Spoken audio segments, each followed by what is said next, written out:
Welcome to Chaos Divided, your weekly dose of WholesomeHammer, where we explore the hobby, the game, and the lore of Warhammer 40k. We're your hosts, Nurgle Snurgle and BlushingNoiseMarine. This week, we're joined by our special guest, Mike from Watch It, Paint It, and we're chatting with him about his hobby craft, his love of AdMech, and his appreciation for classic sci-fi. So this week's quote, Mike actually picked it out, and he's going to read it off himself. People don't normally get to pick their own quotes. No. Well, you're our second guest, and we didn't let Tyler pick one. You may set a trend. Okay. All right. Here we go. Imagine, if you can, a small room, hexagonal in shape, like the cell of a bee. It is lighted neither by window nor by lamp, yet it is filled with a soft radiance. There are no apertures for ventilation, yet the air is fresh. There are no musical instruments, and yet, at the moment that my meditation opens, this room is throbbing with melodious sounds. An armchair is in the center, and by its side, a reading desk. That is all the furniture. And in the armchair, there sits a swaddled lump of flesh. So that is the first paragraph of The Machine Stops. It was written in 1909, before computers were invented, long before the internet. But the author imagined a world, I think it was during the agricultural revolution, when machines started to do a lot of farming. So he pictured a world where, humans were so dependent on machines they couldn't separate themselves. And there would come a point where they would worship the machine as a god. Interesting. The machine god. Yeah, machine god. Was this like the first written type of depiction of this type of I'm idea? not sure. It's 1909, and he was imagining not computers, but he said people would never leave their rooms. They would just talk to each other over a screen. You could see the other person's image, projected in front of you. Like we're doing right now. Exactly like we're doing that. He basically predicted gamer geeks, Yeah. So it was really interesting when you read it and you think of the context in which he wrote that. It's almost prophetic, I guess.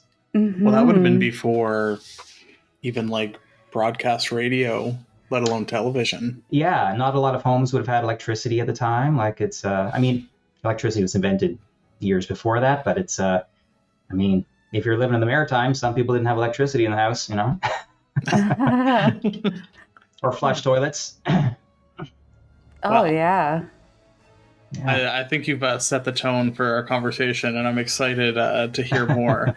But to get us started, would you mind introducing yourself to our listeners? Sure, yeah. My name is Mike, and I'm one half of the YouTube channel Watch It, Paint It, where we paint all kinds of miniatures and post it on YouTube and just, give tips. Not always useful, but we try to be useful.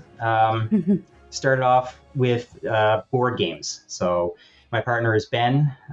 He actually lives in the UK, and we've never met, but we talk all the time on Discord. And we just noticed each other's channels early on. I originally had the channel Heroes and Bosses, and then we just decided to collaborate. His channel was bigger than mine, so I left my channel, went to his. And then one day we both just sort of gravitated towards Games Workshop miniatures. We both had tried painting them and it was more fun to paint those than the resin miniatures. It's just there's fewer flaws, and the paint just seemed to go on better. I don't know, everything about them. It's just I just enjoyed painting them. So yeah, is it the plastic itself that you really enjoyed? I think the amount of detail? It's smoother. And when you glue the pieces together, it's I don't know, it looks so much better. So were you guys familiar with Warhammer before? We had getting into heard of it, didn't know anything about it. Interesting. My first introduction was Blood Bowl. I had a friend, actually a neighbor, who had Blood Bowl, and he's like, "Do you want to try this with me?" I was like, "Okay." So I went out and bought Blood Bowl, and I just love painting it. I was like, "Man, are there other games that use these miniatures? I'd love to use these for something else." Well, about that.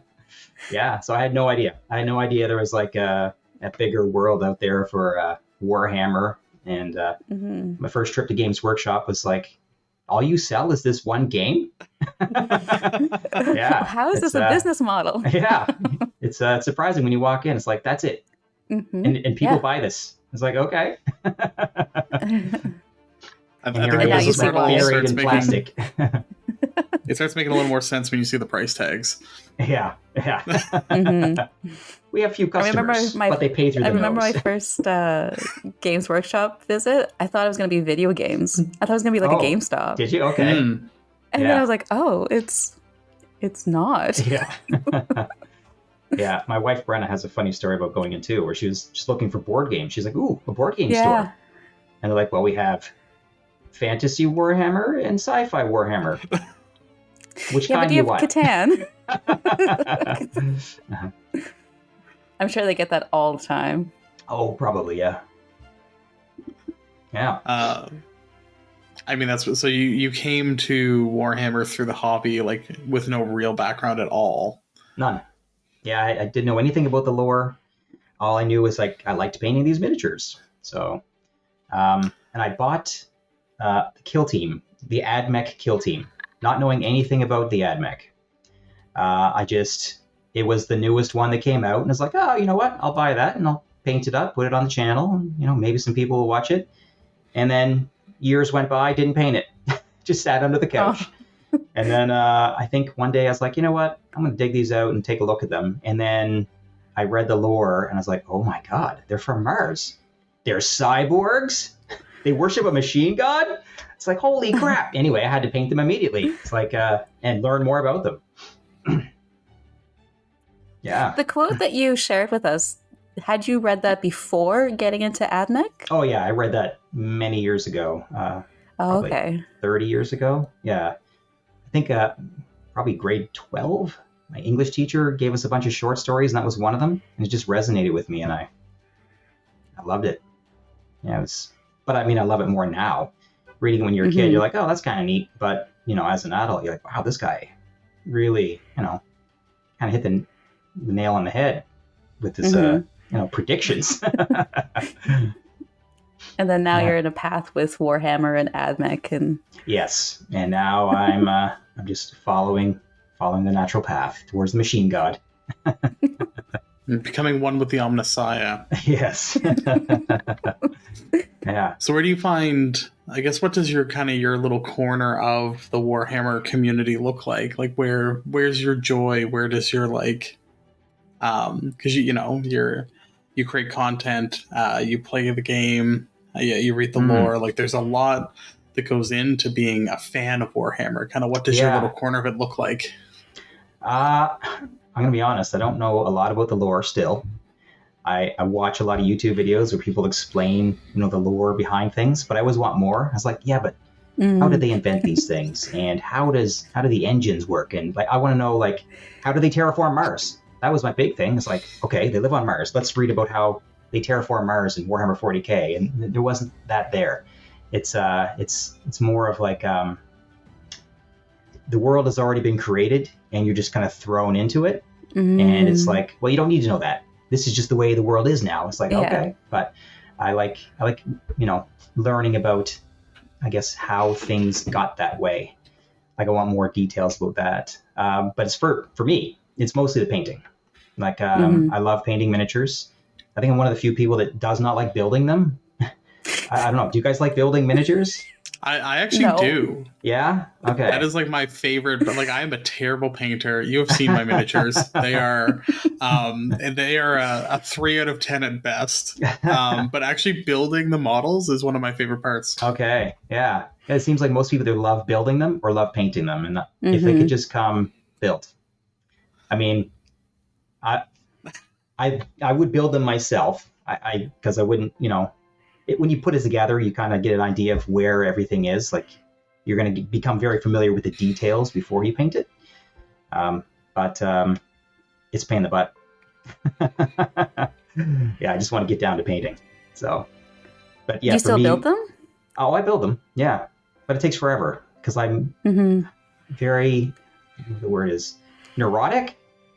I have to make sure there's no mold lines, and I have to make sure there's no gaps. And I'll spend, hours sanding and filing and making sure everything's perfect. And then, that's I think probably why I don't like it. Takes so long for me to do it. Did you build the Leviathan box? Let's see. Yeah, I did. I built the entire Space Marines part, and I built some of the Tyranids. Yeah. I found them kind of difficult, like the push fit, and if they weren't like completely flush, I found that problematic. I cut the posts. I cut the tips off the posts before I squeeze them together because they're always a little too long. I heard about that tip after. Yeah.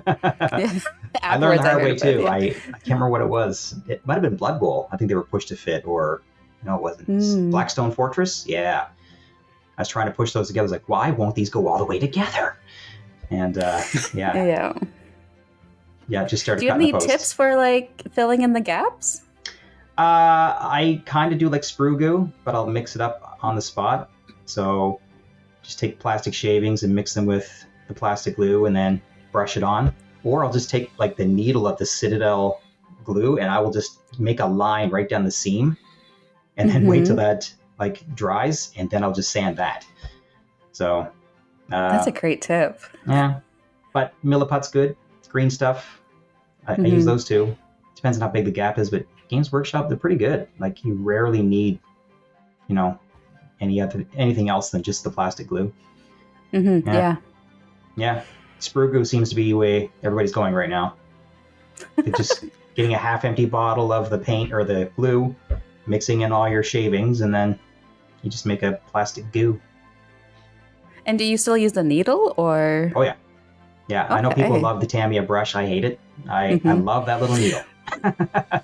Yeah, that's probably like a back and forth I hear in this hobby is like people love that brush or they like the needle. So. I actually like the Games Workshop pots. I don't like dropper bottles. Hot take. Do a lot of dry brushing, and it's a pain in the butt with a dropper bottle. So. Yeah. Is that like the only reason, or? Well, yeah. It's just dry brushing. I've also had a lot of spills with the dropper bottles. Like you squeezing it, like why won't the paint come out? And the end just pops off, and all the paint goes everywhere. I've done that so many times. I'm like, maybe if I just squeeze a little harder, then boop, everything comes out. Nobody talks about that. It happens to me all the time. They like to just make it a meme, I guess, by now that Citadel pots are the worst. But I kind of agree as well. Like, I kind of like having like the little lip there just to like dab my brush in when I need to. Yeah. And if I'm painting metallics, I don't thin it down. I just take it right out of the pot. Yeah. So. Yeah, I saw your tip is you mix it with contrast. Oh yeah. I'll do that too. Yeah. If I'm painting something big, I'll mix it with contrast or speed paint, and then it goes on a lot smoother. Yeah. Do you have a preferred company you like to use the paints from? Well, I get sponsored by both GW and Army Painter, so I like them equally well. They are 50-50 on the table. Hard to say. I do like, they're so different. I think it's hard to compare them. I probably use Games Workshop paints more. For metallics, I actually prefer Army Painter, but for pretty much everything else, I like Games Workshop. It just, I don't know, you get better coverage, I find. So my Army Painter paints, they're a lot cheaper. I'll use those for terrain. Yeah, just because it's like, you're saving a lot of money by using the Army Painter stuff. So if I'm painting something big, Army Painter. If it's like fine details, then I'm going to go with Vallejo or Games Workshop or something like that. And saving money is the best tips. To share. We're already spending enough, right? So. Yep. Yeah. We talked a little bit of Watch It Paint It, but I guess coming into Warhammer already kind of, I guess, presenting it for an audience, how does it differ when you're painting for yourself versus for the channel? I really like painting for myself, and I actually do it quite a bit differently. So I go back and forth a lot. If I'm painting for the channel, I will paint one color to completion, and I'll usually go step by step. So it's like, okay, let's put on our base colors, and then we'll do, you know, our shading, and then we'll do our highlighting. But if I'm just painting by myself, it's like, I feel like painting red today. So I'll just grab a bunch of miniatures and paint red on all of them. You know, red should go here, red should go there. And then it's like, okay, I'm done. You know, and then the next day it's like, I guess I'll dry brush something. And, you know, I'll just grab a bunch of miniatures that need that one color. Yeah, I paint very differently for myself. I'm all over the place. I've got like a huge amount of partially painted miniatures on my desk, ready for the next color. and you're okay with that? Like, it doesn't seem to like affect you. Like, that's how you like to hobby. And yeah, I guess. I mean, they'll all get done eventually, right? Isn't that how it works? Well, then you just buy more. Yeah, or I'll just, you know, hide them at the back of the shelf, put a box in front of them, and pretend they're not there. Yeah. Yeah. And I guess, like, how have you kind of evolved the way you paint? Like you talked about, like, doing the bulk painting for yourself. Like, is there kind of like a special, like, if you're trying to do something that like really you really care about, like, is there like anything special you do to kind of make something feel a little more special? I always do a custom base on something. I want it to be in a specific setting. So I try to think of like a place where I want it to be first. And then what kind of things will be around, what kind of plants, what kind of wreckage, or, craters. So I usually will, I'll think of a terrain for a specific army, and then I'll try to find a gaming mat that will match that. So when I put them on the mat, they'll look cool.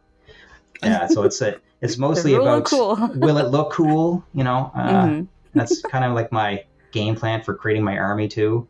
It's like, what looks cool? I don't want to know what's good. Just tell me what looks cool. Yeah. Yeah, it's basing it. Yeah, I find the custom base really sets it apart. And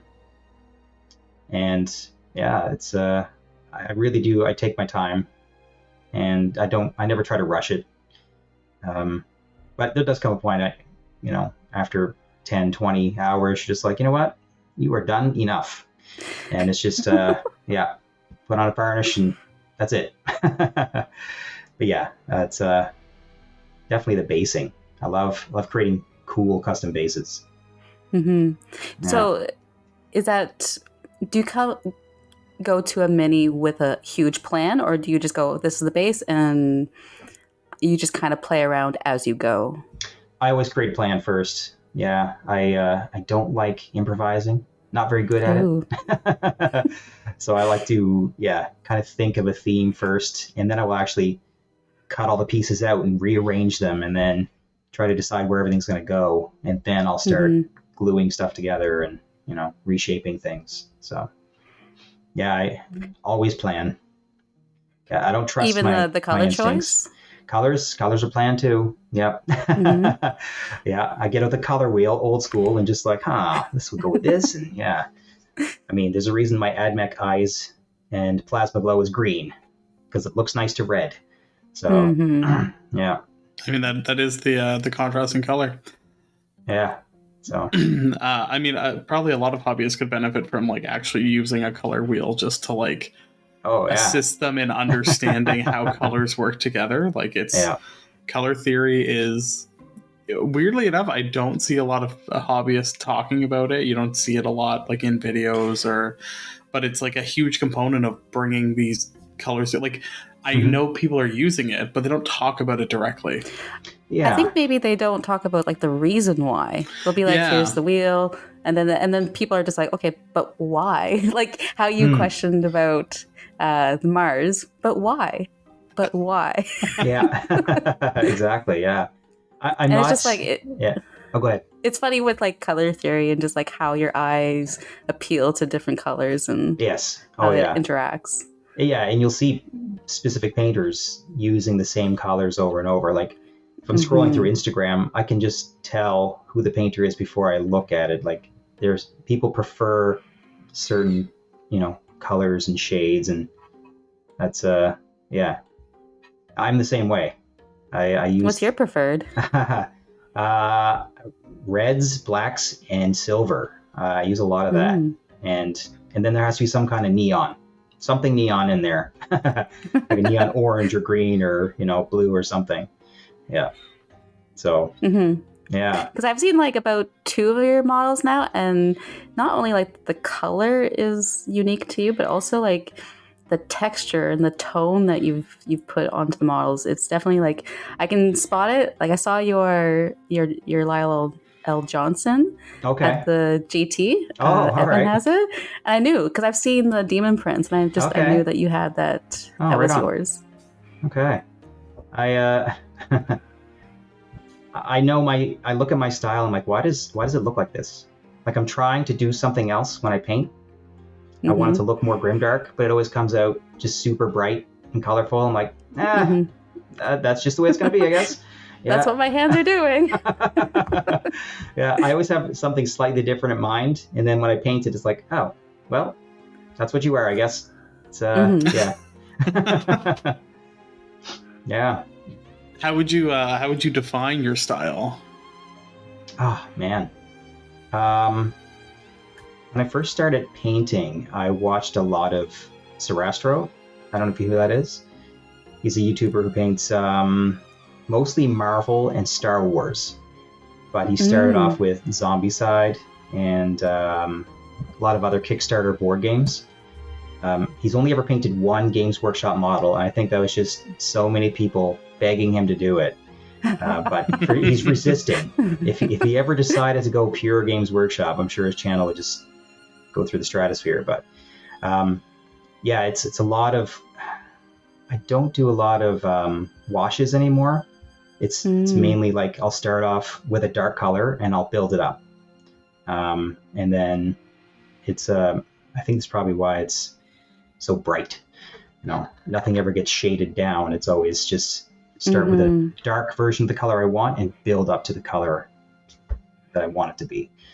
So, yeah. What was the reason to stop washing? The washes I found look messy. Yeah, and you always had to clean up after. You put the wash on, it's like, well, now it looks dirty, and then I have to clean it up. Now I gotta highlight again. Yeah, so now I'll just mix a dark color into, like if I'm painting red, I'll mix like a deep like gray into the red, paint that on as a base coat, and then I will start highlighting up to the actual red I want. I don't know. It looks cleaner in the end, I think. Looks smoother. But the washes definitely speed things up. Like if you want it on the table fast, go with washes. Go with speed paints. Especially Necrons. Get that stuff silver, oil, you're good to go. Yeah. Oh, there's some things where it works great for, but if you're doing skin and fabric, washes don't really do a great job on that, I don't think. It's better to build up from a dark base tone and then highlight up to, the colors you want. That's a great insight, because a lot of people just think that they have to go base coat and then they wash it and then they highlight it. But it definitely depends on how you want to take the approach. And I have also found that washes kind of give it like a stained look. Yeah. Like a coffee stain, and sometimes that's not the effect you're looking for. It can do that, Absolutely. Yeah. I've been using a lot of sponging lately. That's like my new cheat method. Just get a sponge and dab the colors on. Yeah. It's fast, and it kind of looks like you highlighted it that way on purpose. Yeah. Very effective. Oh, yeah. Yeah. I like how you, and every one of your videos, when you talk about like speed painting or like a cheat method, and then it's always like the most beautiful model I've ever seen, as if you haven't put like so much care and attention. It's like, I love what you mean by cheat. Yeah, even my speed painting is very slow, I think, to most people. Yeah, speed painting me is like, I did this in under 10 hours. That's pretty darn fast. I don't know how people do like these 24-hour armies. Like me either. I'm just like, it's astounded. Like, how did you do that? And still have your sanity. You paint Necrons. That's how you do it. Just paint Necrons. Yeah. Spray paint them all silver. Done. Like, I don't think I've ever heard a guard player say they painted an army in 24 hours. Yeah. Yeah. Or any Chaos Space Marine. Oh my god. Yeah. Forget it. The trim. I know. All that trim. All And I'm that so trim. bad at all yourself. of it. Yeah. I have a rule with my Terminators that when the spiky bits fall off, they don't go back on because I'm tired of, like, I've gotten them under my fingernail enough times at this point that I don't want them in there anymore. I know. Mm-hmm. Chaos is a nightmare. Yep. Yeah. I have like a little box of just broken Plague Bearer arms. I call it my graveyard. Nice. Yeah. Yeah, so I know you started more so from the painting side of things, but I know you've been playing a lot more, and now we're into 10th. How are you finding things? I finally feel like I'm almost on even footing with people. Nobody knows what the heck's going on. You know, I was playing a game the other day and someone told me a rule and it's like, that's the rule now? And then after the game was over, I asked about it and they're like, no, that's not the rule. It's like nobody knows what's going on, you know? You know, it's, and it's nice. I'm not the only one anymore, you know? It's like that Spider-Man meme where they're all pointing at each other. It's like, do you know the rules? No. Do you know the rules? No. Yeah, it's cool though. It's nice being there at the beginning, I guess. Like I bought the 8th edition AdMech book.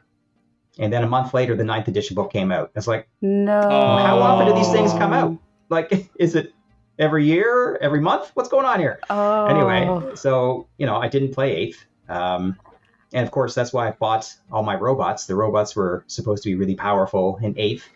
And and then I started painting them, and then 9th came along, and it's like, robots are terrible. No one uses those. It's like, well, I already bought them. I'm painting them, and I'm using them. I'm using them. Damn it! Yeah, yeah. So, but yeah, it's interesting. They've streamlined the rules, like not a lot, but you know, enough that it's easier for new players to get into it. The data sheets they cleaned up. They look a lot better, I think. Like. They could still do a little more with those to make them easier to read. But like if something has 2 of a weapon, it should say right next to the weapon, ×2 or something. Like there should be a way to know exactly how many attacks you have without cross-referencing. That was something you had to do in 9th all the time. It's like, okay, I have this gun. Well, how many of those do I have? And how many attacks do I actually get? You know, you're constantly looking around to see what's equipped on the thing and, you know. Yeah, 10th solved a lot of that.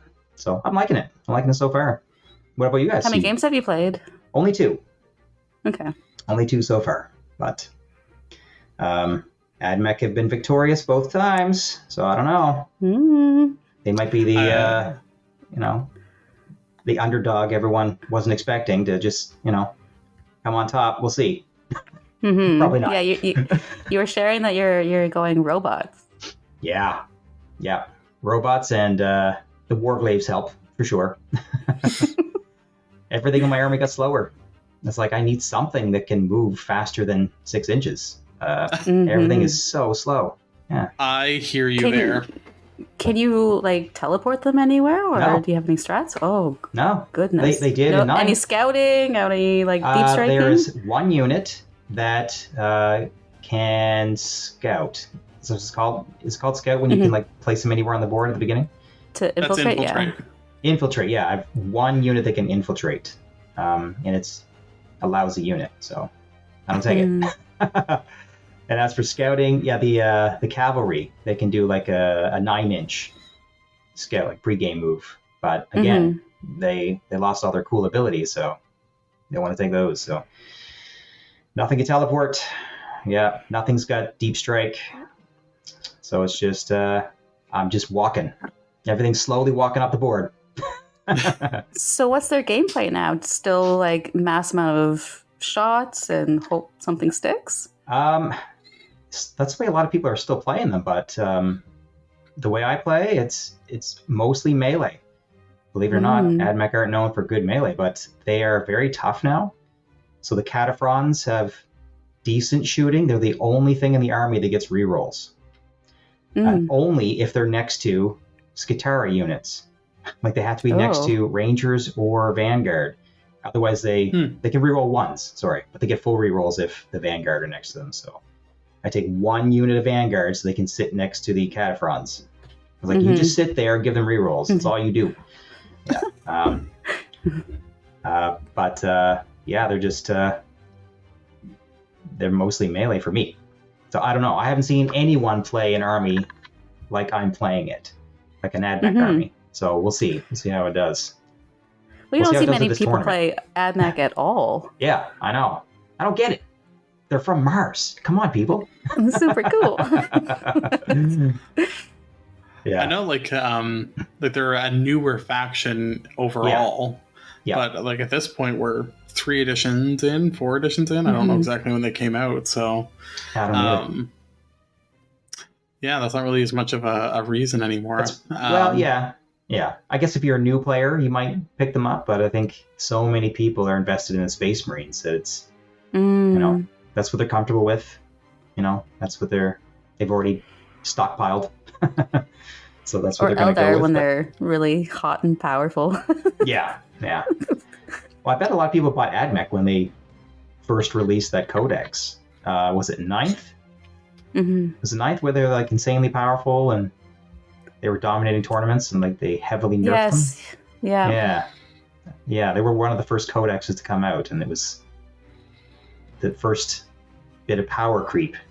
Mm-hmm. Yeah. The first step to it. The first step, yeah. It's like, oh, a little too powerful, I see. Well, we'll make the next one just a little more powerful than that. Yeah. Rather than calling them back. And then when it came to Nurgle or Chaos Demons, it's like, cut that. Yeah. Cut the power. Gone too far. Yeah. Yeah. Because like someone's got to suck. Yeah. The 9th edition codex for Chaos Space Marines was the considered the most balanced codex on release, which just meant that it didn't have all the power creep everyone else had. So everyone just kind of like put that aside. Yeah. It's like it's a great codex, it doesn't balanced. Just disrupt the game. And then Votan got announced, and everyone's like, "Oh no, I know, nerf that!" And then, did they ever? I heard the Votan are not great right now. That is said, but Votan came in 14th at RGT, so he did really well. Out of 50, or how many? Out of 34. 34? Yeah. Okay. Yeah, that's decent. Like 50%. So yeah. And how'd the AdMech do? I don't know if there was an AdMech. There was no AdMech? There was an AdMech player who didn't show, so we didn't get to see. I was actually hoping to see how AdMech would, and because I know the person who was going to play them are quite good with them too. So I was curious to see how it would actually kind of play out. Yeah, I'd love to see a more experienced player play them and see how they do. Once my army's fully painted, I'll be at the grand tournament. I was just about to say, you're going to have to fill that role. Yeah, I'll be the AdMech guy. Mike's coming. AdMech is coming. Yeah. It's fun. Well, but people don't know how the AdMech play. They've never played them before, so they're like, what can your guys do? It's interesting. Yeah. Everyone knows how the Space Marines play. But you bring a weird army, like the Sisters or the AdMech, and everyone's like, so what can they do? Yeah, so. Shoot beltas and roll miracle dice. That's right. Miracles and lasers. What is the gameplay for AdMech? You're asking the wrong guy, yeah. Okay, sorry. But if you want to know how I play, it's they're super tanky now. Like my robots can have a toughness 10, and they have 7 wounds each. Like each one is like as tough as a knight. So I've got 4 of these things per group, and they're just slowly marching their way up the battlefield. And once they're on an objective, wounds? I've never had anyone shoot them off an objective. How many wounds? 7. 7 wounds, toughness 10. Yeah. But you can adjust like their battle protocols, so I can switch it up so they can be 2 extra ranged attacks per gun, or I can do 2 extra melee attacks on their melee weapons, or I can do +1 toughness. So they're normally toughness 9, but you can fudge the numbers depending on what you want to do. I usually just put them at toughness 10 and sit them on an objective. That's just where they stay. So Was there OC? it's only 2. Yeah, Oh, okay. they're not great, but I mean, you're That's not getting still anywhere 8 near on them. the- If you get into melee Yeah. range, they'll punch you into oblivion. They Good. they hit like a truck. Yeah, they have a strength of 12. So like when I do the the tank buster move, what's that called? Strength 12. Yeah. So they're rolling 14d6 mortal wounds, right? It's just boom. What? Yeah. Well, you roll, if your strength is higher than the toughness of the thing you're running into, you roll 2 extra d6. So 12 plus 2, 14d6, and 4 ups are mortals. So they just... It's 5 ups. It's 5 ups, but... It's 5 ups? Yeah. Either Oh, okay. way. Yeah. Yeah, no, that's what the little Hellbrute, it's, you get 16 because it's strength 14. Okay. So it's a little, like, 150 point, like, dreadnought thing that, like, hits like a freight train if you tank shock it. Yeah, no, tank shock is... 1 command point. It's like, boom! You're pretty much guaranteed 6 mortal wounds. You know? And it happens in the charge phase, so it's one of those nice, like, it doesn't interact with, like, any shooting phase, fight phase, like, rules. Yeah. Yeah. Like tank someone shock like people puts and on they like just a disappear, field mobile. You know? I don't even get my melee attack. It's just like, tank shock gone. All right. Yeah. It's, I'm moving on now. Wow. Yeah. I'm playing the wrong army. Let's see. They're interesting. You need a defiler. I think that's a vehicle. Me? Yeah. That would be able to tank shock. You know what? I faced one last week, and it was really great in melee. The shooting was terrible. Well, it's not. It's got like a big lobster claw. I don't think it's meant to be. Like, I know it has a gun, but I don't think that's what it's intended for. Oh, that's what that thing's called. Yeah. I was Yeah, up like against the one big. of those too. Yeah. It's like one of those like ancient kits that have been around forever and don't make sense with like It's any. like everyone has a defiler in their closet. Yeah. It is a weird thing. It's just like, what is that? Yeah, it looks like a giant crab. Yeah. Yeah. Like a mechanical crab. It's creepy. Some people love them, and some people just, ugh. Yeah. They're just... I don't know. We kind of talked about this a little bit earlier, but you've have the opportunity to paint some miniatures for GW, so you get to paint across many factions. How do you kind of find the theme, make the plan for all these different factions? That I will usually do a Google search. If it's a faction I'm not familiar with and I don't know the colors, it's like, well, let's go see what other people are doing with these things. I'll pick the colors myself, like the specific paints that I'm going to use, and I usually try to like make it a little different. I'm going to put. You can always vary things up with hazard stripes. Just throw those on somewhere, right? But I like to, I will change the tints of things as well. I don't like using pure whites or pure blacks. I just don't like the way they look. So Celestra Gray is the whitest I will go on a miniature, even for highlights. So it's, I guess it's more muted, but I like to just do some research on that faction or a faction that looks cool. I picked Iron Hands for a couple of the miniatures I did for Games Workshop, just because they were closely associated with the AdMech. I was like, well, then it makes sense that I would paint Iron Hands. So, and I already have all the colors, so they're going to be the same colors as my AdMech. But yeah, I have to do research for sure. Like I said, I'm not super familiar with the lore. I always like to see what other people have done and, just, I guess, paint it in my style with their colors. Yeah. So you're never required to do box art? No, I don't think I'm qualified for box art, but I've been on the Warhammer Community page a couple times. Oh. But they don't give you any direction. They're just like, paint this any way you want. And if it's good enough, we'll put it on the page. It's like, all right. So, yeah. Oh, that last line is just like, they don't no say pressure. that. They imply that, but they don't say it. They're like, we're going to send you this early, and if you get it painted by this date, send us the pictures, and maybe we'll do something with it. It's like, okay. Yeah. Do they give you a reasonable time frame to get it done? Like I had Leviathan a month before it went up for pre-sale. Okay. So plenty of time to get stuff painted and built. Like they send it out so people can do battle reports, like have it built and painted, and then do a battle report, by the time the NDA is up. So yeah, they always send it like with plenty of time. Yeah. So how does it feel to be on when you get picked for Warhammer Community? Amazing. Yeah. The first one, I was totally like doing the humble brag. I was like, hey, check this out. They picked one of my miniatures to be on their website. It's pretty cool, eh? What do you think? Anyway, but then the second time, like Cody told me, I had no idea they put my Farsight on there. And Cody sent me the link. He's like, you're on the website. It's like, oh my God, awesome. Yeah. But it feels great. Which one was your first miniature? The first one was, what was it called? The Brutalis Dreadnought. Ah, the big yes. claws. Yeah. So I painted it with an Iron Hands theme. I think it's because no one else painted Iron Hands.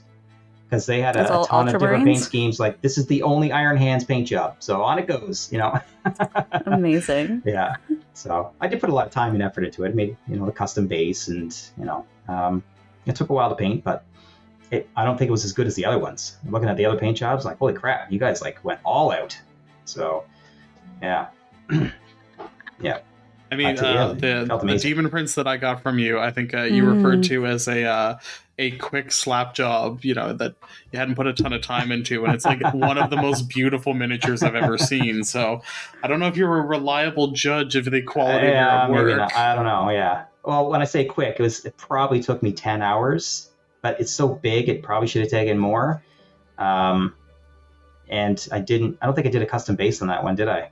Like, I think I glued him right to the plastic. Yeah, he's just got some rocks and that's why it was speed stuff. Paint. It's no custom base. It starts with the base. Yeah, I was like, what am I do with this guy? Like, I just want to get him painted, So I did have a deadline for that video. I wanted to get it done in a reasonable time and get it uploaded, before everyone else had a video about it. So, yeah. And I painted the wrong one. I thought I was painting. Who's that other big demon prince? Angron? Angron. I thought I was painting Angron. When I painted that demon prince, like, this is Angron, and I painted him up and I put him on YouTube. I was like, wait a minute. There's already videos about this guy from like years ago. Like, what's going on here? And then I realized it wasn't Angron. And it's like, I am not doing that again. Are you thinking Bellicor? I think you're thinking Bellicor. No, it was Angron. Yeah. Oh. Like, I thought I was painting Angron. Because Angron came out this year? Yeah. Early this year? Yeah, but the new Demon Prince also did. Yeah, they sent me the Demon Prince, and then shortly after Angron arrived, I'm like, well, what did I just paint? What was that thing? What's in my house? Yeah, I was like, that wasn't Angron? Were you calling him Angron that entire time? I don't know if I called him Angron in the video. I hope not. I think by the time I put the video out, I knew. Like, I think Angron arrived in the mail as I was making the video. And I was like, you gotta be kidding me. Yeah. Yeah, anyway. Have you painted Angron? No. I didn't want to. I didn't want to do it again. It's like, I just painted one of these things. I'm not doing it again. Yeah. So I was like, it wasn't even for me. I was like, I don't play Chaos. So, yeah. Anyway, that was him. So are you waiting for like the AdMech box to come out? Is there a new AdMech box coming out? No, I don't know. Well, they did say every faction that gets a codex in this, that they've announced gets a new model, and AdMech is on the list. Oh man, what do you think it's going to be? What do you think it's going to be? I don't know. What do you want it to be? What do I want it to be? Like the Fabricator General? Is that a guy? Like, tell me about who else is on Mars that has not been represented as a miniature yet?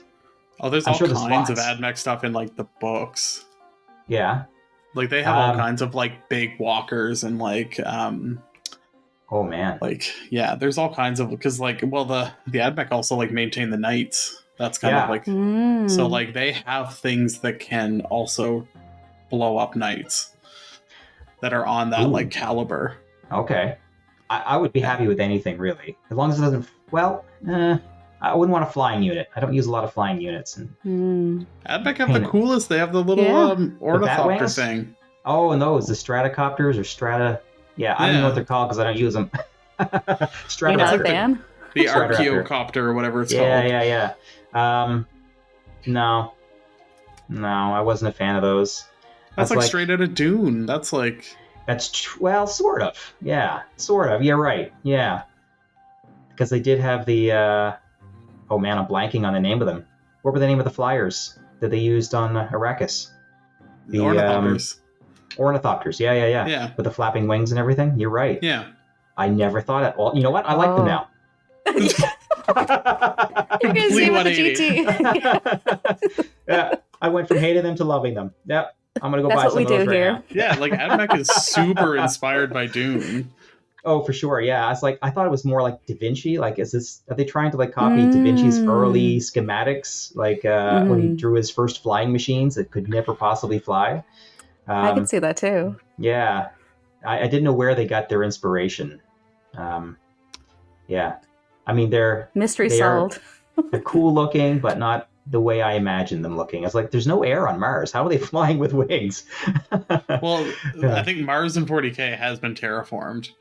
It has. So haven't they let it like kind of degrade, and there has to be enough air that they don't die when they go outside. You're right, because exposed flesh. It's like they terraformed it and then like immediately polluted it.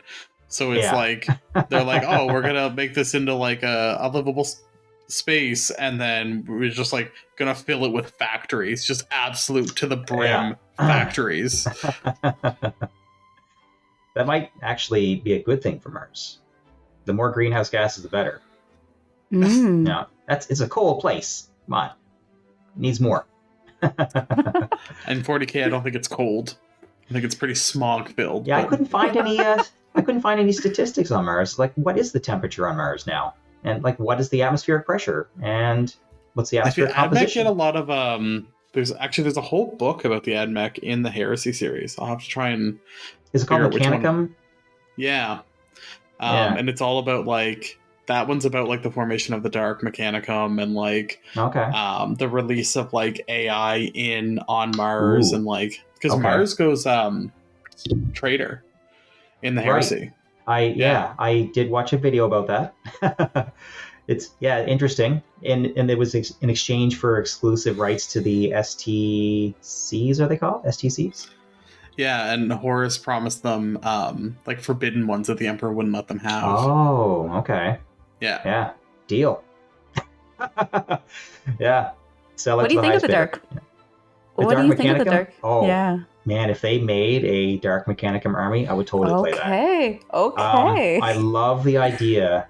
Come to Chaos. If I played Chaos, it would be knights and demons. It would just be like big things running around.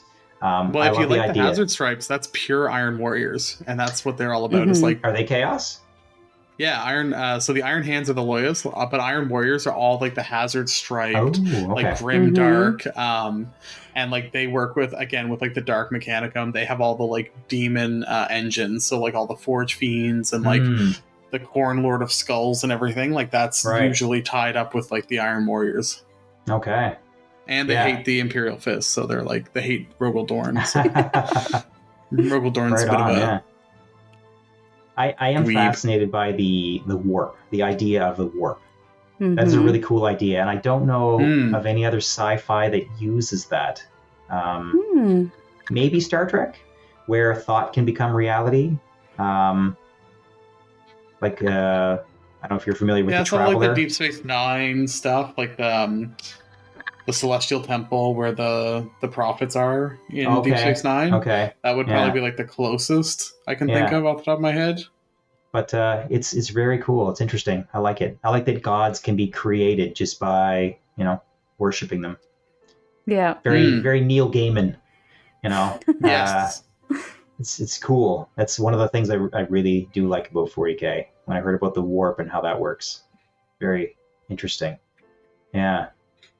I love the extra dimensional travel, like crossing the galaxy by, let's just go into a different dimension. Problem solved. Pop out the other side, If you can make it. Try not to die on the journey.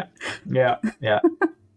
Every ship is the Titanic. Everything is an opportunity to hit an iceberg. Right. Everything's an iceberg. Yeah. Oh man. Yeah. Well, I mean, I guess we're getting into the lore conversation already. So, like, would you consider yourself a bit of a lore buff with 40K, or?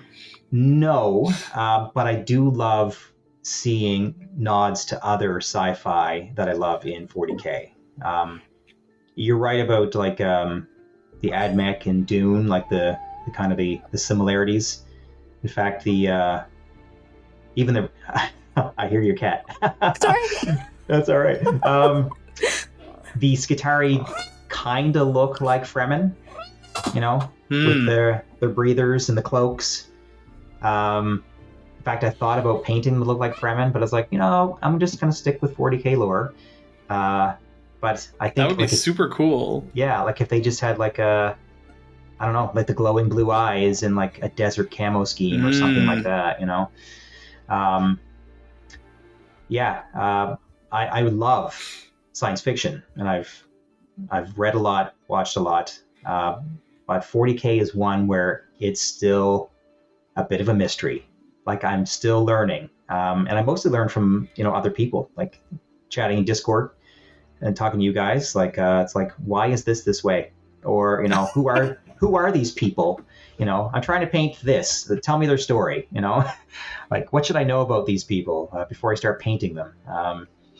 So yeah, it's there's so much lore. Like there's so many books, and I haven't read any of them yet.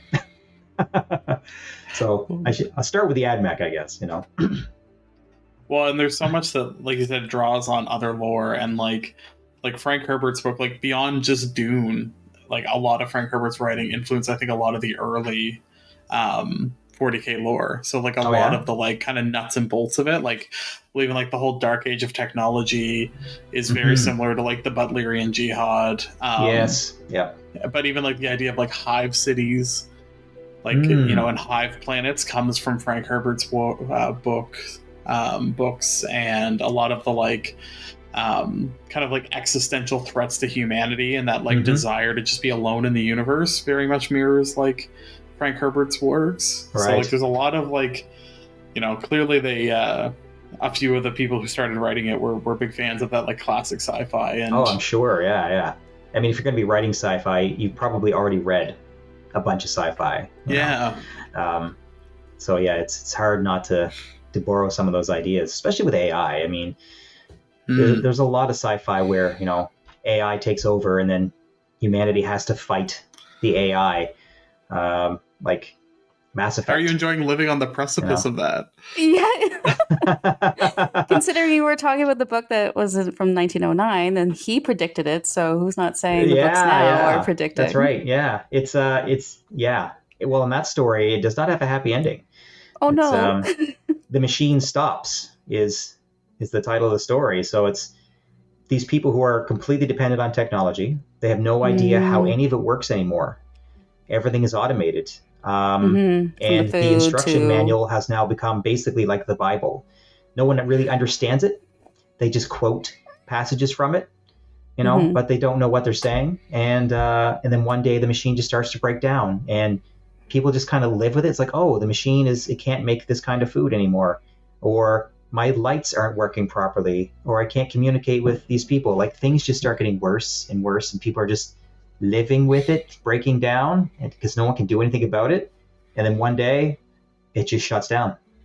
Like, and humanity is like thrown into chaos. It's everybody's been living in their own little self-contained pods. They're all frail and weak, and they're just like at the end of the story, they're like crawling out of this underground network. Like it's like a hive underground, and they emerge on the surface, and that's the end of the story. It's crazy. My. I'm guessing there's no sequel. I guess not. I don't know. The machine begins again.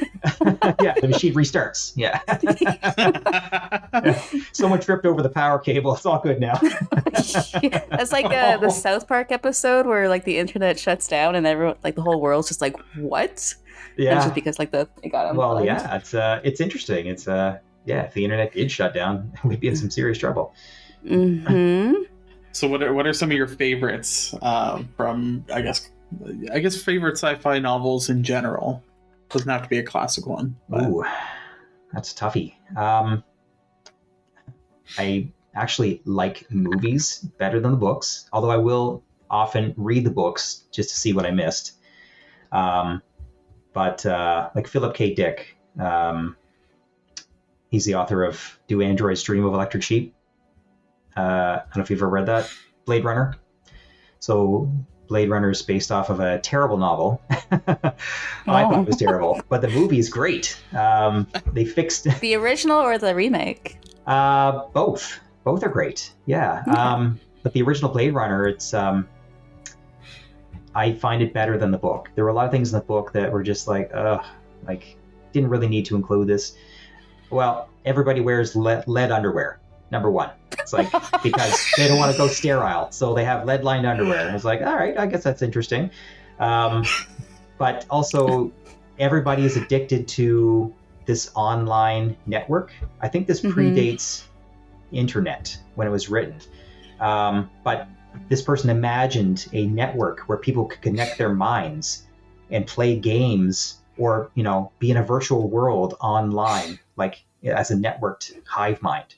So people all around the world are addicted to this, and they use it to escape reality. It's kind of like Ready Player One, actually, where, you know, but it's pre-internet, where he just imagined this happening. Like, what would you do if your world was total crap?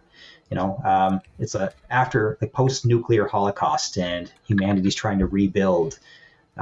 People escape into a virtual world. So, again, and now it's someone kind closer to Black Mirror and reality. Yeah, exactly. It's neat, but yeah, Blade Runner. I love hard sci-fi, like things that could be real. I do love Ready Player One. I love The Martian, like Andy Weir. I've read most of Andy Weir's stuff. He always consults NASA when he's writing things. Like, could this really happen? Is this possible? Which I really appreciate. So when you're reading, you're like, wow, this sounds really plausible. And well, it's because it is. Like, he's done his research. But it's like far-flung future. I love Dune. I have read that one many times. I haven't read any of the sequels yet. I was about to say, have you read the rest of them? No. Because they get real weird fast. I heard. It's like, but I don't want to taint the first one. Yeah, the first one is fantastic. And if you're going really far into the future, 20,000 or 40,000 years in the future, you pretty much do whatever you want. It's like, you know, technology can be advanced to the point where you can't explain it to someone who's, you know, that far in the past. Like, how could you explain warp travel? You know, right now we can maybe theorize about ways it could possibly be done, but we can't do it, and we can't do it in the foreseeable future. Like, it's thousands of years away. They anticipate, like, it's not something that's going to be achievable in, you know, our lifetime. But if you're that far in the future, it's like, well, all kinds of things could have happened by then. I mean, if you're looking at the rate of progressive technology right now, it's advancing so fast. I mean, yeah, think about like what it was like 20 years ago. Like, watching movies from the 90s and no one's got a cell phone or anything like that. Yeah, 20 years is not that far off. Yeah, and I'm blanking again. Who wrote I, Robot? Isaac Asimov. Yeah, that's right.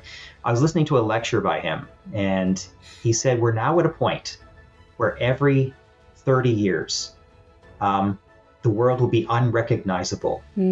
So if you could go 30 years in the future, you wouldn't recognize the world anymore. It'd be so vastly different from the world you're in right now.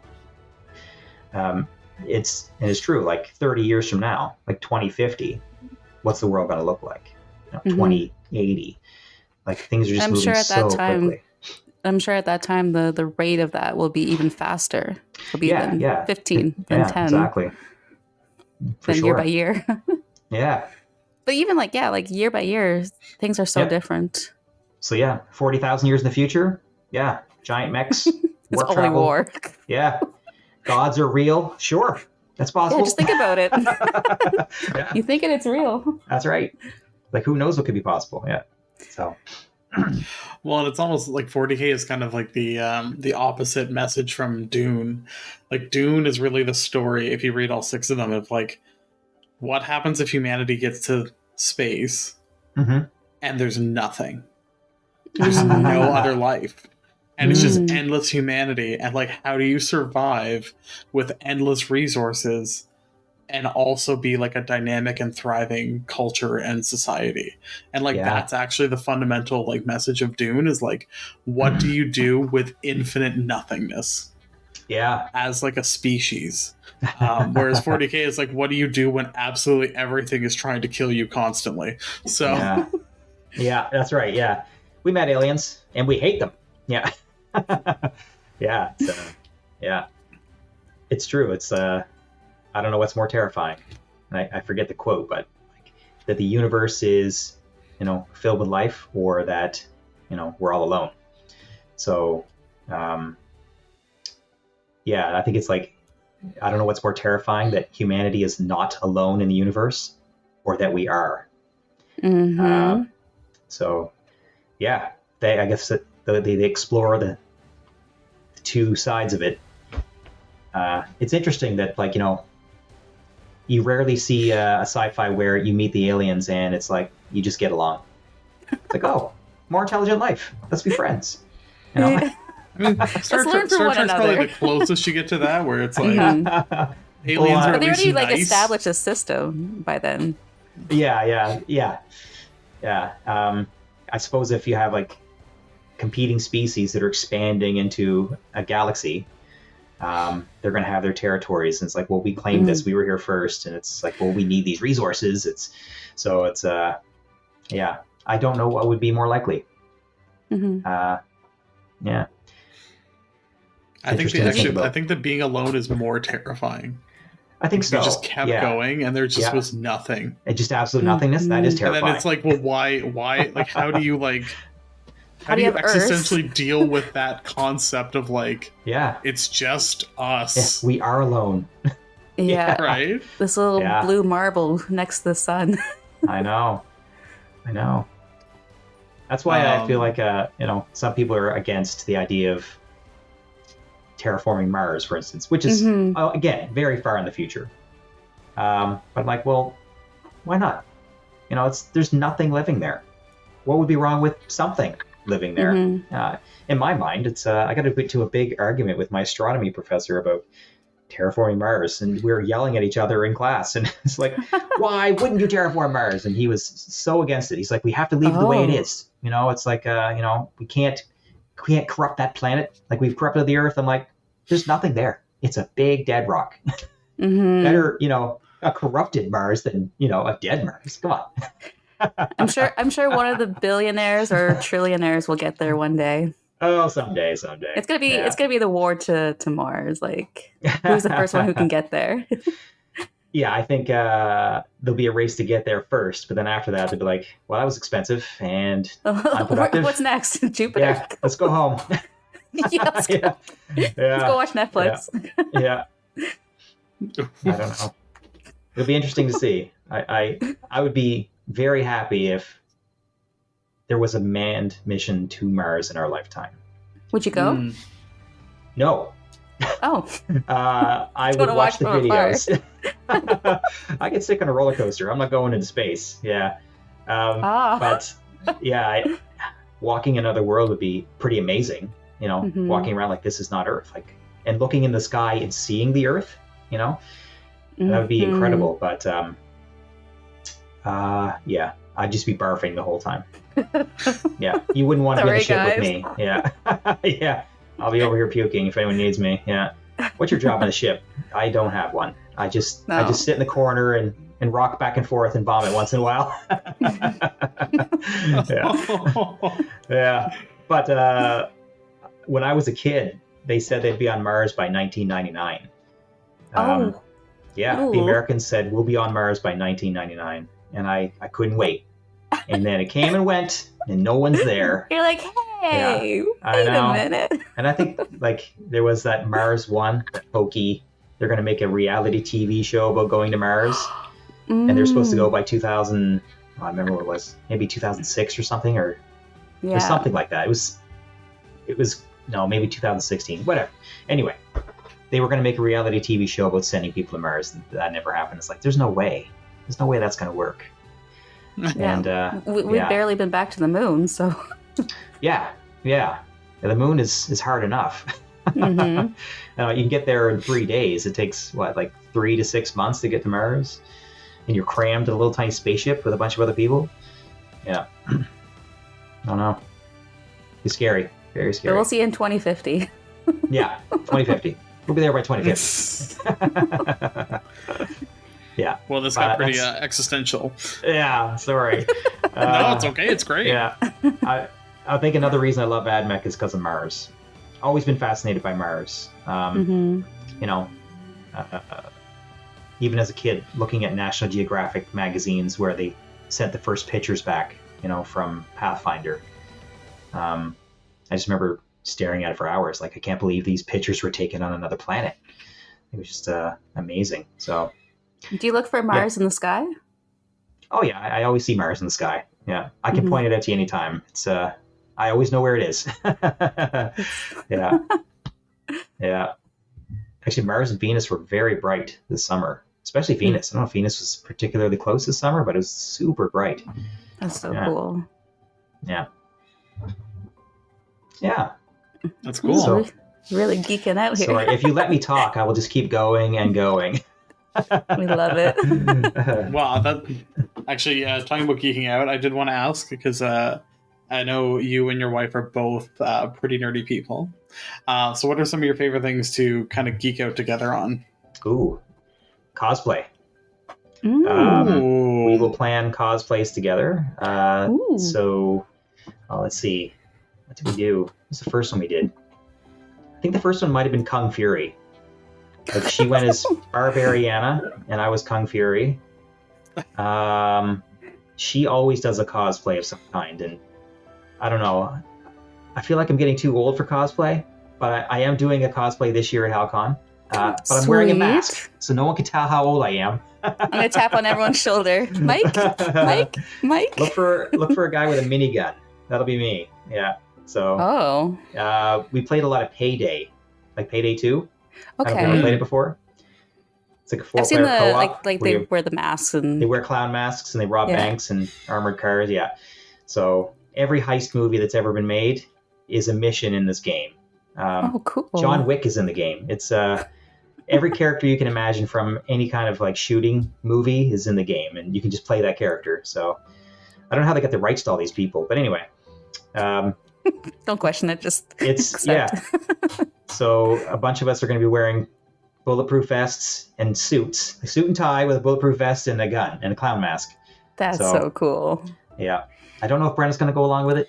I think she has another idea for her cosplay, but we'll see. You could do like different for each day kind of thing. Yeah. Have you been to HalCon? Many times. Yeah. Okay. I think I went to I don't know if it was the first one. They used to have it in the Royal, the Lord Nelson Hotel. Mm-hmm. They had it in the lobby.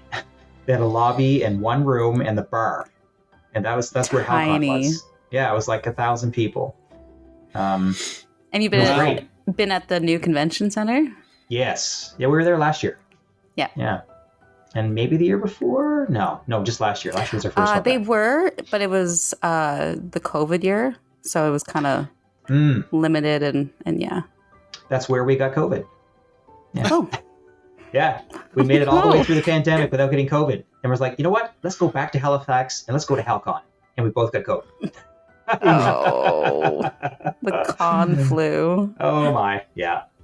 But now we can't possibly get it again, right? So I just got over it for the second time, so yeah.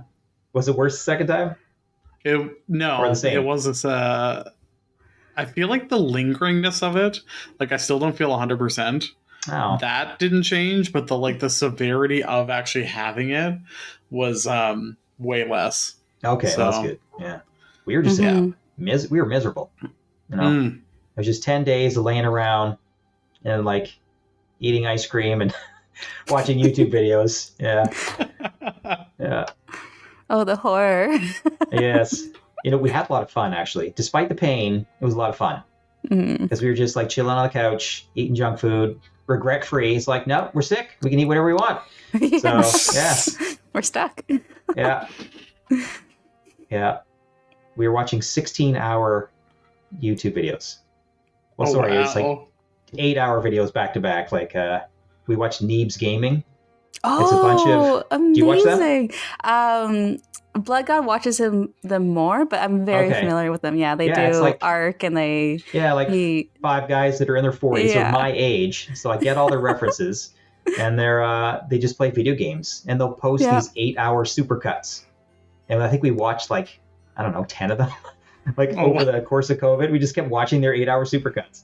And they're hilarious. And they kind of make like a story arc. Yeah. And they started off as comedians. They were trying to get their own comedy show. Really? And I've seen some of their sketches. I thought they were in the army together and they were friends. I don't think so. Some of them are part of, I mean, they may have been. But they're super funny. They tried comedy. They won some competition where they got to do their own comedy special on the Comedy Network or whatever it was back then. And it never went anywhere. They made like one show and that was it. Yeah. They're like, you know what? Screw it. Let's just play video games. Yeah. So, yeah. And that's they're it. doing quite That's well for do. themselves. They just play video games all day, every day. Yeah, living the dream. Yeah. Do you play games with your wife? Oh yeah, she plays Warhammer. Yeah. Oh. She plays this Adeptus Sororitas. Wow. Yeah. As soon as she found out there was an all-female army, she's like, I'm in. Sold. Count me in. Yep. Yeah. Yeah. Did she build and paint the army? She built a lot of them, but I've been painting them. I won't let her paint them. Oh. Yeah. I was like, I need these for YouTube. Yeah. No, she is going to paint a bunch of them, but we were planning on going to LVO, Las Vegas Open, and we were going to do the doubles. So we needed 1,000 points of 2 different armies. So I was like, I need to paint our 2 armies for LVO. And I don't know if we're still going to go. Probably not. We'll probably just go to a tournament in Canada somewhere. But that was the original plan. That's why I've been painting her army. Yeah, but she's getting some practice in. She has painted a few, and she's been using the airbrush. So yeah, I'll probably just pass them on to her. Say you finish them. Yeah. I will say that the Celestine you did is one of those images I show people that don't play Warhammer as though like this is what it can look like. It's absolutely gorgeous. So thanks. Yeah, it's a cool model.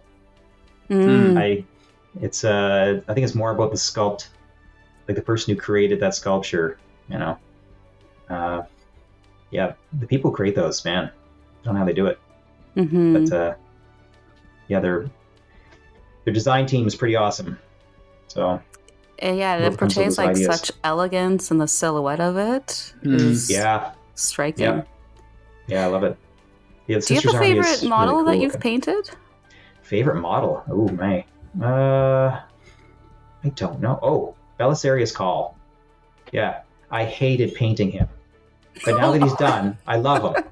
And I never use him. He's terrible. He's a lousy leader. But every once in a while, I'll just put him on the table so people can look at him. Then I put him back on the shelf. Why'd you hate him? I hated painting him. He has so many tentacles. It's just, arms everywhere. Tentacles and like screens and skulls. And it's like, oh my God. Just, tentacles for days. Yeah. He's got a weapon called the Mechadendrite, where it's just, Mechadendrite hive or swarm or something like that. And yeah, it's just tentacles everywhere. So, yeah. It's terrifying to look at. I don't know what you're saying. I like tentacles, so. Oh, they look cool. Yeah, but he was a nightmare to paint. Yeah. I don't like models where I have to do sub-assembly, but yeah, him. Oh, and also that big knight. Was that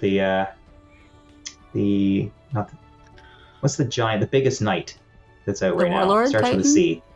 Oh. Is it Castellan? Castellan Knight? Is that a thing? Probably. Yeah. Anyway, That the sounds most right. expensive knight in the Knight's Army. I painted that thing, and I like it. Yeah. Was it mostly So- airbrush? Yes, it was. Man, the Knights are so big. Like, there's so much surface area to cover. Yeah, if you don't use an airbrush, you're gonna drive yourself crazy. So. I guess you can use makeup brushes. That's my new thing. I get a big makeup brush and I just slather the paint on.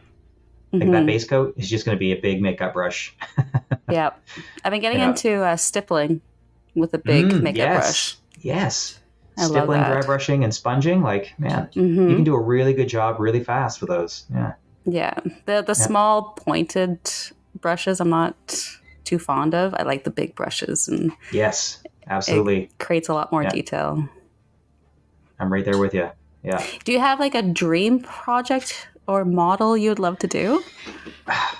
I would love to do a diorama sometime. And that's what I was planning for LVO. I didn't know how I was going to make the sisters in AdMech into a diorama. I had no idea. I was still in the planning stages. But I would love to do, like a large diorama using N-scale miniatures. So like the new Legion Imperialis, is that what it's called? They're really tiny? Yeah, but aren't those to scale with the Knights? Because when you look at the Knight's cockpit, there's no way someone could fit in there. But with the new little tiny Marines, they are the right scale for the Knights. So I saw a diorama once where it was this ancient knight. Picture like the year 100K. Years after, humanity has exhausted all its resources and the earth has kind of healed itself and plants have overgrown everything. And humanity's gone back to like an agrarian society. So it's just farming and small villages, almost like a medieval society again. But then there's the wreckage of all these old machines that no one knows what they did. I saw someone create a diorama of that where it's inside of a cave and the mech is rusty and parts are falling off.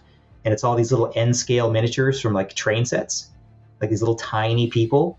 And they have all the scaffolding built up to the Knight where they're kind of like taking parts off, to build farm equipment and stuff. I thought that was really cool. I was like, I would love to make like a diorama of like an old rusted out mech, on some, it doesn't have to be Earth. It could just be some like forgotten planet. Could be Mars. Yeah. Yeah. But yeah, I thought that would be a cool idea.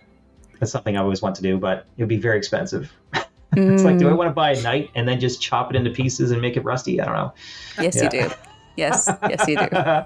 Someday. Maybe someone will commission me for it, and then I'll get to do it. Yeah. Just put like an ad out there. Any broken Knights, I'll take off your hands. Here's the diorama I want to build. Who wants to pay for it? Yeah. Find someone who's smashed a Knight. Yeah. Just sweep it up. I'll take it in a Ziploc bag.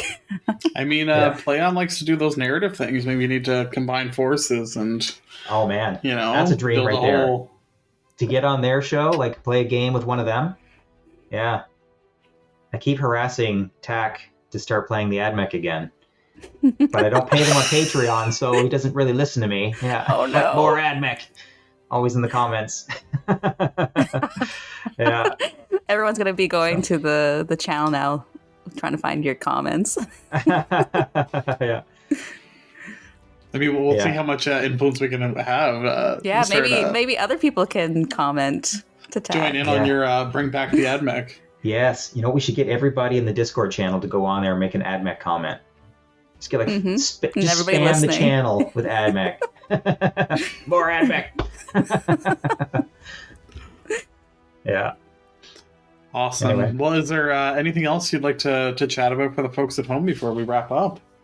I don't know. Like it's I'm really enjoying this hobby now. Like it took a while to find the 40K community. Like I think I knew about the community for like 2 years before I finally found Tyler. And did I ever tell you the story of how I found out about the basement wargaming? No. Discord community? Okay. Really weird. I was at work. I was in the library, and we'd just gotten a 3D printer. So the librarian is super nerdy. She's in my D&D group. And I was like, can I print off like a giant power generator for my 40K, terrain? I hadn't played 40K. I was just like, I want some cool scenery that I can paint up. So of course she lets me print it off. Some guy came into the library. I've never seen him again. He walked in, he looked at the thing that was being printed. He's like, oh, do you play 40K? I was like, no. I was like, but I'd like to. He's like, oh, well, there's a group in Truro, and there's a guy named Tyler, and he's got a YouTube channel, and he told me the channel. And then he walked out, and I never saw him again. Oh my god! Yeah, I have no idea. It's like a sci-fi movie. Like I have no idea who that guy was. Yeah, no one knows who he is. I'm like, do you remember that guy who came in that time? And like, no one remembers him. And then I was like, you know what? I'm just gonna go look for that channel. And I made a comment on Tyler's channel, and then he got back to me like 2 months later because he's like, I never read the comments. Sorry. And so anyway. He told me about the Discord channel, and then I joined. It's like, wow. Like, I asked Tyler about that guy. It's like, there's some guy who came in, and he said he knew you, and I described him. He's like, I have no idea who that is, and he's not in our Discord. Like, weird. Yeah. Oh my. Yeah. So, mystery Just guy. A mystery guy. Mystery guy comes in and says, you need to play 40K. Yeah, and then that was it. It was James Workshop. That's who it was. Yeah, it could have been. Who knows? Yeah, he didn't have an accent, but he could have been disguising himself. Yeah, so. Yeah. With his Canadian accent. So weird. Anyway, I've never seen that guy again. Yeah. And forever you'll wonder why. Yeah. Just one of those weird coincidences, right? He just walks in, he sees a power generator being printed on a 3D printer. He looks at me. Do you play Warhammer 40K? I was like, do you want to? No, yeah, it's so weird. Anyway, you want a really expensive hobby? Yeah, did he open up his trench coat? Yeah. He's got models hanging. It's like, I got some plastic here. You might want to. Do you want to do the hobbying or do you want to do the playing? Yeah. I got a little bit of that plastic crap for you. Yeah. Want some plastic glue? Oh man, yeah. Crazy. Love that. So maybe someday we'll meet again. Maybe he's listening right now and he'll reach out. He could be. He could just be creeping. He's not in the Discord channel. He's just got the feelers out. Yeah. Looking for 40K player. Looking for wannabe 40K players. Maybe it was the librarian. She called up the guy like, psst, I know that you like Warhammer 40K. Someone's printing it off right now. Yeah. There's some weird guy in here printing something. Yeah. Well, I don't know who that is. Yeah. Yeah. Anyway, there was nobody in this room. If you're out there, mystery guy, and you're listening to this, come back to my school and tell me who you are. Yeah. So, yep. He set my path in a new direction. Don't even know his name. Wow. Well, and for any of the listeners who maybe don't know Watch It Paint It or want to see some of your work, what's the best ways to find you out there? Just check out the channel. Yeah, Watch It Paint It on YouTube. It's where pretty much everything we do goes. We have Instagram as well. So Ben's got his, I have mine. Very few followers. No one follows us on Instagram. Yeah, but the channel's doing pretty good. I think we're up to 36,000 subscribers last I checked. Mm-hmm. So yeah. And over 500 videos, so there's plenty of things to watch. Oh, yeah, we just spam YouTube with videos. Yeah. Mm-hmm. Most never get watched, but there's been a few good ones. Yeah. And Games Workshop noticed us, which is nice, and Army Painter, and so we've gotten a few sponsorships from them, which is really cool. It's nice when you can, play a very expensive hobby and fund it from sponsorships, which is cool. So I don't use most of the stuff I paint. It usually goes to somebody else, but I use that money to then go buy my army. It just recycles through. Yeah. Games Workshop's getting their money out of me for sure. Yeah, it's they send me free stuff, which I then sell and give back to them. So, yeah, it's good for the economy. Mm-hmm. Yeah, just keep the train rolling. Yeah. Well, I think with that note, anything else from the Snurgs? No, this was fantastic. I'm sure we're Yeah, it going to was have a lot you of on fun. again. I hope so. Yeah, it was a Absolutely. lot of fun. Thank you so much for coming on, and these episodes where we get to chat with somebody else are always very special, and I really appreciate you taking some time, and I hope you've enjoyed it. Yeah, I have for sure. Yeah. We'll have to have you back for sure. Yeah, I'd love to come back. Yeah. Anytime you want to talk about sci-fi. We'll put the word out. Mars. There's Mike. All right. Well, thank you all for joining us. Don't forget you can subscribe to Chaos Divided, both wherever you're listening from and on Instagram and YouTube at Chaos Divided 40K. And you can find us both on social media at Nurgle_Snurgle and at BlushingNoiseMarine. And until next time, bye-bye. Ciao.